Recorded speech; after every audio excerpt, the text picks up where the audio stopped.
Maranata, Senhor está vindo, 22 de januário. Estudia Daniel e Revelação. Bendicionata é som que lesa e esnan que tem a palavra na dia profecia.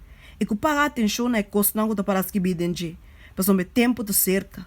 Revelação 1, versículo 3. Mensagem que os piarte a igreja não, mas te guardo proclamar. Tur esforço mas te guardo assim para dar luz. Não somente na nos pueblos só, sino no mundo também. Me aguardo instruir que a profecia de Daniel e de Revelação, mas te guardo de prender um pouquinho chiquito, com a explicação necessário, e que sabe me te guardo mandar na toda parte do mundo. Nos pueblos me se a luz explicada delante de nós, de linha mais claro. Es não que te come a carne e que te bebe a sangue de Deus de Deus, lo saca a verdade na for de book de Daniel e Revelação, que te inspirador do Espírito Santo. Não lo pone de marcha força que não por word frenar.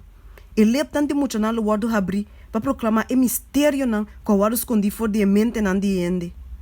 Hope de profecia tá na ponto de vai word cumprir, li atrás de outro. Tur elemento de poder ta clapa vai word poner na vigor. É a história de antes lo word repetir. Controvérsia nan bio lo lanta back para viver de novo. E peligro lo ronda na e ser a Deus o pueblo na tur banda. Intensidade agarrando a família humana e está penetrando tudo costa e batera. Estudia a revelação junto com Daniel, para uma história lo volve a repetir. Nós, que turnos ventaja na religioso, mas ser saopi mas tanto ao em dia que nos acaba. Angel não está desejando de wak de verdade não, que a word revelar na ene não, que está investigando com o coração arrepentir a palavra de Deus. E que está rezando para a largura, anchura e profundidade mais grande de conhecimento que isso oportuna. Segundo nós está acercando essa rada do mundo aqui sua história, a profecia enquanto é o último dia, especialmente está exigir nosso estudo. O last book de escritura do Testamento Novo está cheio de verdade que nós mestre compreender.